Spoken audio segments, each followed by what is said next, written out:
सुप्रभात आप सभी का। मैं धर्मेंद्र आपका स्वागत करता हूं धर्म क्राइम स्टोरी में। और आज की जो क्राइम स्टोरी है प्यार, शक और उससे मिली मौत पर। यह घटना होती है राजस्थान के किशनगढ़ में। एक युवक अचानक लापता हो जाता है। परिवार वाले उसे हर जगह तलाशते हैं कि वो आदमी आखिर गया कहां।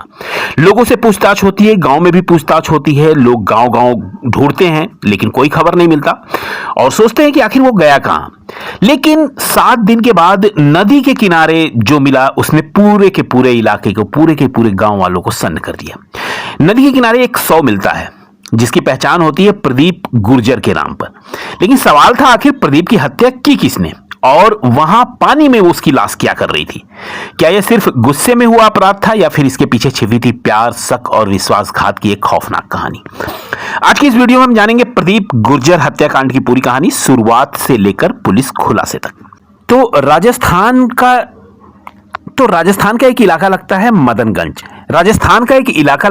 मदनगंज। और वहीं बगल में किशनगढ़ भी होता है, तो दोनों इलाके सटे हुए रहते हैं। तो उस इलाके का रहने वाला प्रदीप गुर्जर जो मतलब बेहद ही सामान्य युवक था, वो बेहद ही मिलनसार था। और लोगों का मतलब कह सकते हैं कि उसका गांव में किसी से कोई विवाद नहीं था, परिवार के साथ रहता था और गांव में उसकी अच्छी पहचान थी।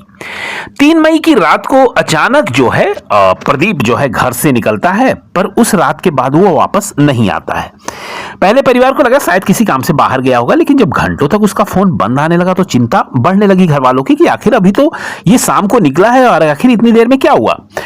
पूरा परिवार उसे ढूंढने उसी रात निकल पड़ता है। कई जगह रिश्तेदारों में खोजा जाता है, दोस्तों के यहाँ खोजा जाता है, आसपास के गांव में भी हर जगह तलाश की जाती है, लेकिन प्रदीप का कोई सुराग ही नहीं मिलता है। आखिर 4 मई को उसके बड़े भाई सहदेव गुर्जर जो होते हैं, उन्होंने जो है गांधीनगर थाने में गुमशुदगी की रिपोर्ट दर्ज करवाई।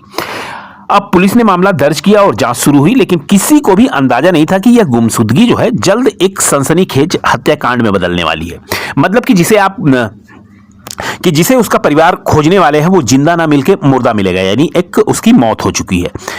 होता क्या कि दिन बीतते गए लेकिन प्रदीप का कहीं कोई पता नहीं चलता है। फिर आती है 10 मई की शाम। कल्याणीपुरा गांव के पास नदी के किनारे एक शव मिलता है जिसकी सूचना पुलिस को मिली। जैसे ही पुलिस मौके पर पहुंचती है तो वहां का दृश्य बेहद डरावना होता है। शव की जो हालत है वो काफी खराब हो चुकी होती है। पहचान कर पाना बिल्कुल आसान नहीं था, लेकिन जांच के बाद पुष्टि हुई कि वो शव किसी और का नहीं बल्कि लापता प्रदीप गुर्जर का था। इलाके में सनसनी फैल जाती है, परिवार में तो चीख पुकार मच जाता है, गांव में गुस्सा फैल जाता है कि आखिर इतना सीधा साधा आदमी और लड़का जो है इसको किसी मार सकता है। गांव वालों में काफी गुस्सा फैल जाता है कि आखिर इतना मिलनसार और सीधा साधा लड़का, इसको आखिर कौन मार सकता है, इससे इसकी दुश्मनी क्या हो सकती है। अब मामला सिर्फ गुमशुदगी का नहीं रहा, अब तो सीधे सीधे तौर पे यह हत्या का हो चुका था कि आखिर किसने जो है इसे मारा और यह लाश जो है 7 दिन तक क्या कर रही थी। और अभी भी सीधी सी बात है, जिसने मारा था वो अभी पकड़ा नहीं गया है। पुलिस अपनी छानबीन में लगी हुई है। मामले को गंभीरता को देखते हुए पुलिस जो है हरकत में आ जाती है। पुलिस जो है अपने एंगल से इस केस को सॉल्व करने में लग जाती है और जिला पुलिस अधीक्षक जो हर्षवर्धन अग्रवाल जो हैं और उनके निर्देशन में कई टीमें बनाई जाती हैं और वो साफ हिदायत देते हैं कि इसमें जो है तुरंत जो है इसका कातिल जो है वो पकड़ा जाना चाहिए। वहीं पे पूरा पुलिस महकमा जो है साइबर सेल से कांटेक्ट करता है। डीएसटी टीम बनाई जाती है। गांधीनगर थाना पुलिस को पूरी तरह अलर्ट में लगा दिया जाता है। कई थानों की टीम जो है जांच में जुट जाती है और कड़ी से कड़ी जोड़ने की कोशिश करती है। तो पुलिस जो सबसे पहले प्रदीप के दोस्तों, रिश्तेदारों और जान पहचान वालों से पूछताछ शुरू करते हैं कि आखिर उसकी किससे दोस्ती थी, वो कहां जाता था, वो सारी चीजें पुलिस जानना चाहती थी। और इसके साथ ही वो आने जाने वाले 100 से ज्यादा सीसीटीवी फुटेज भी खंगाले जाते हैं कि आखिर वो किस रास्ते से गया था, कहां पे क्या घटनाक्रम हुआ था। फिर वहां पे तकनीकी जांच भी की जाती है, मोबाइल लोकेशन ट्रेस किए जाते हैं, मुखबिर भी बैठाए जाते हैं। ये 4 दिन हो चुके होते लेकिन कुछ भी सूचनाएं नहीं मिल रही थी। उधर गुर्जर समाज में काफी आक्रोश फैल चुका था कि आखिर उनका लड़का मरा कैसे। लोग सड़कों पर उतर आए, प्रदर्शन होने लगे क्योंकि 4 दिन हो चुके थे। पुलिस में जल्द से जल्द आरोपियों को पकड़ने का दबाव बढ़ता जा रहा था और पुलिस को जो है कहीं से कोई सुराग मिल ही नहीं रहा था। लेकिन इसी बात जांच में एक ऐसा नाम सामने आया जिसने पूरे के पूरे केस की दिशा ही बदल दी। पुलिस को जानकारी मिली कि प्रदीप गुर्जर का गांव की एक महिला से प्रेम प्रसंग चल रहा था। महिला का नाम था सुरज्ञान उर्फ डलकी। वह शादीशुदा थी, उसका पति था जगदीश बावरी। जब पुलिस ने इस एंगल पे जांच शुरू की तो कई चौंकाने वाली बात सामने आई। कॉल रिकॉर्ड्स निकाले जाने लगे, लोकेशन ट्रेस किए जाने लगे और कुछ गवाहों की जानकारी ने शक को और मजबूत कर दिया। इसके बाद तो पुलिस ने जगदीश और उसकी पत्नी सुरजान को हिरासत में ले लिया।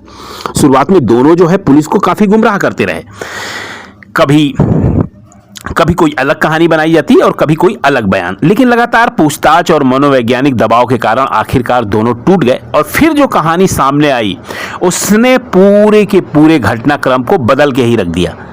पुलिस पूछताछ में जगदीश ने बताया कि उसे लंबे समय से अपनी पत्नी के चरित्र पर शक था। उसे लगता था कि उसकी पत्नी और प्रदीप के बीच कुछ चल रहा है, लेकिन उसके पास कोई सबूत नहीं था। 3 मई की रात जगदीश अचानक घर पहुंचता है और वहां जो उसने देखा उसने उसका गुस्सा जो है पूरी तरह बेकाबू कर दिया। जगदीश के मुताबिक जब वो घर पहुंचता है तो उसने पत्नी और प्रदीप को आपत्तिजनक यानी नग्न अवस्था में उन दोनों को एक दूसरे से चिपके हुए आपत्तिजनक हालत में देख लिया। इसके बाद तो घर में जोरदार विवाद शुरू हो गया। गुस्से में जगदीश ने प्रदीप के साथ मारपीट शुरू की, लेकिन मामला यही नहीं रुका। कुछ ही देर में गुस्सा इतना बढ़ गया कि उसने प्रदीप का गला दबा दिया। प्रदीप छटपटाता रहा, लेकिन कुछ ही पलों में उसकी सांसें थम गई। कमरे में सन्नाटा छा गया। वहां सिर्फ 3 लोग थे, एक मृत शरीर और 2 लोग जो खुद को बचाने की कोशिश में लग गए थे। हत्या के बाद दोनों घबरा गए। उन्हें समझ ही में नहीं आ रहा था कि अब करे तो करे क्या, लेकिन फिर उन्होंने एक खौफनाक फैसला लिया। दोनों ने मिलकर प्रदीप के शव को ठिकाने लगाने की योजना बनाई ताकि किसी को हत्या का पता न चले। रात के अंधेरे में शव को ले जाया गया और नदी किनारे फेंक दिया गया। उन्हें लगा कि सबूत मिट जाएंगे, लेकिन अपराध कितना भी शातिर क्यों ना हो, कहीं ना कहीं कोई निशान छोड़ ही देता है, और यही निशान आखिरकार पुलिस को हत्यारों तक ले गया। पूछताछ में सच सामने आने के बाद पुलिस ने जगदीश बावरी और उसकी पत्नी सुरजान उर्फ डल्की को गिरफ्तार किया। पूरे इलाके में इस केस को लेकर चर्चा होने लगी। किसी ने इसे प्रेम प्रसंग का दर्दनाक अंत कहा, तो किसी ने शक और गुस्से का परिणाम, तो किसी ने एक तरह से कहें कि इंतकाम का बदला कहा। लेकिन सबसे बड़ा सवाल यही है कि अगर उस रात गुस्से की जगह समझदारी होती तो क्या एक जान नहीं बच सकती थी। रिश्तों में शक, गुस्सा और धोखा, जब ये तीनों एक साथ मिलते हैं तो अंजाम अक्सर खतरनाक होता है। प्रदीप गुर्जर हत्याकांड सिर्फ एक क्राइम स्टोरी नहीं है, बल्कि एक चेतावनी है कि एक पल का गुस्सा कई जिंदगियां बर्बाद कर सकता है। अगर आपको यह वीडियो जानकारीपूर्ण लगी हो तो वीडियो को लाइक करिएगा, चैनल को सब्सक्राइब करिएगा और बेल आइकन को जरूर प्रेस करिएगा, क्योंकि हम लेकर आते हैं देश की चर्चित अपराध के मामलों की सच्ची और विस्तृत कहानियां। धन्यवाद। जय हिंद।